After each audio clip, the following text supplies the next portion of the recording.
आज हम बात करेंगे एक ऐसी सभ्यता की जो हजारों साल पहले हमारे देश में थी। इंडस वैली सिविलाइजेशन या सिंधु घाटी की सभ्यता। तो सिंधु घाटी की सभ्यता की कहानी शुरू होती है लगभग 2500 बीसीई में। बीसीई का मतलब है बिफोर कॉमन एरा। तो हमारा जो क्रिश्चियन कैलेंडर है जो हम आजकल यूज़ करते हैं, उसमें सालों की गिनती शुरू हुई जीसस क्राइस्ट के बर्थ के बाद। यानी जीसस क्राइस्ट के बर्थ से पहले जो घटनाएं हुई उनको हम बीसीई यानी बिफोर कॉमन एरा या बीसी बिफोर क्राइस्ट में गिनते हैं। तो 2500 बीसीई का मतलब हुआ जीसस क्राइस्ट के बर्थ से 2500 साल पहले, या जब से हमने अपने सालों की गिनती शुरू की उससे भी 2500 साल पहले। तब सिंधु घाटी की सभ्यता की कहानी शुरू हुई थी। ये सभ्यता सिंधु नदी के किनारे बसी हुई थी और इतनी ज़बरदस्त थी कि हम लोग आज भी इसके बारे में पढ़ते हैं तो हैरत में पड़ जाते हैं। इस सभ्यता के दो मेन शहर थे, हड़प्पा और मोहनजोदाड़ो।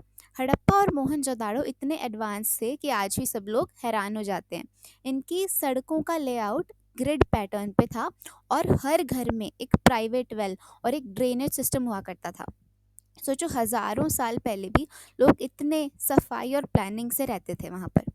इन शहरों की सबसे खास बात थी इनकी अर्बन प्लानिंग, यानी ये पहले शहरीकरण का एग्जाम्पल है। हड़प्पा और मोहनजोदाड़ो में बड़े बड़े ग्रैनरीज थे, यानी अनाज स्टोर करने की जगह बना के रखते थे वो स्पेशल। और मोहनजोदाड़ो में तो एक ग्रेट बाथ भी था, यानी एक बहुत बड़ा सा कुंड था जिसमें लोग पब्लिकली नहाने आते थे, पब्लिक बाथिंग के लिए, या फिर पब्लिकली कुछ धार्मिक काम जिसमें कुंड वगैरह का इस्तेमाल हो वो होते थे वहाँ पर।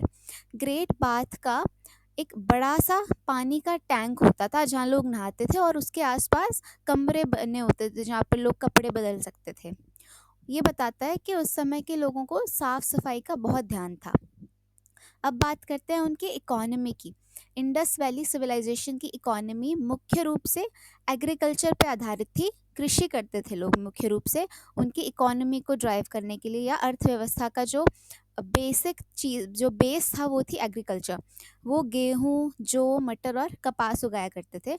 और सबसे मज़ेदार बात कि मेसोपोटामिया के साथ वो लोग ट्रेडिंग करते थे। यानी सिर्फ एग्रीकल्चर उनका जो उनकी अर्थव्यवस्था है, जो उनकी इकोनॉमी है, वो सिर्फ इंटरनल नहीं है, बाहर से इंपोर्ट एक्सपोर्ट भी हो रहा है। मेसोपोटामिया के साथ वो लोग ट्रेडिंग भी कर रहे हैं और उन्होंने ट्रेडिंग के लिए सील्स का इस्तेमाल किया हुआ है। यानी जो सामान बाहर जाता था उस पे वो लोग सील्स लगा के भेजा करते थे जिन पर जानवरों और अन्य चित्रों की नक्काशी की जाती थी। ये सील्स हमें बताती हैं कि उनका व्यापार कितना विस्तृत था, कितना प्रॉपर था उनका जो बिजनेस चैनल्स थे, कि जो सामान वो एक्सपोर्ट कर रहे हैं उसे सील लगा करके भेज रहे हैं। अब बात करते हैं उनकी सोसाइटी और कल्चर की। इंडस वैली के लोग मातृ देवी की पूजा करते थे और कुछ जानवरों की भी पूजा किया करते थे। उनका एक स्क्रिप्ट भी था, यानी एक लिपि थी जिसमें वो लोग कुछ लिखते भी थे, पर हम उसे डिकोड नहीं कर पाए हैं, तो हम उसे समझते नहीं है कि वो लोग क्या लिखा करते थे। उनकी जो भाषा और लिपि थी वो आज तक एक रहस्य है क्योंकि वो डिकोड नहीं हो पाई है। लेकिन उनकी जो कला और शिल्प कला है उससे हमें उनके बारे में बहुत सारी चीज़ें पता चल जाती हैं। पर हर महान सभ्यता की तरह इंडस वैली सिविलाइजेशन का भी एक समय पर आकर के पतन हो गया। लगभग 1900 बीसीई के आसपास धीरे धीरे ये सभ्यता खत्म होने लगी।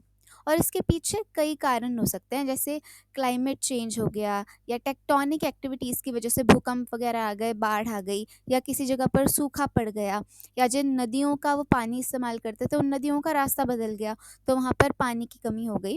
तो इन सभी कारणों को मिलाकर के इस महान सभ्यता का अंत हो गया, पर इसकी जो विरासत है वो आज भी हमारे बीच जीवित है। तो आप लोगों को इंडस वैली सिविलाइजेशन की जो बात सबसे इंटरेस्टिंग लगी हो वो प्लीज़ कमेंट सेक्शन में लिख कर जाएं। और अगर आपको ये वीडियो अच्छी लगी हो तो लाइक और सब्सक्राइब ज़रूर करें। Thanks for watching.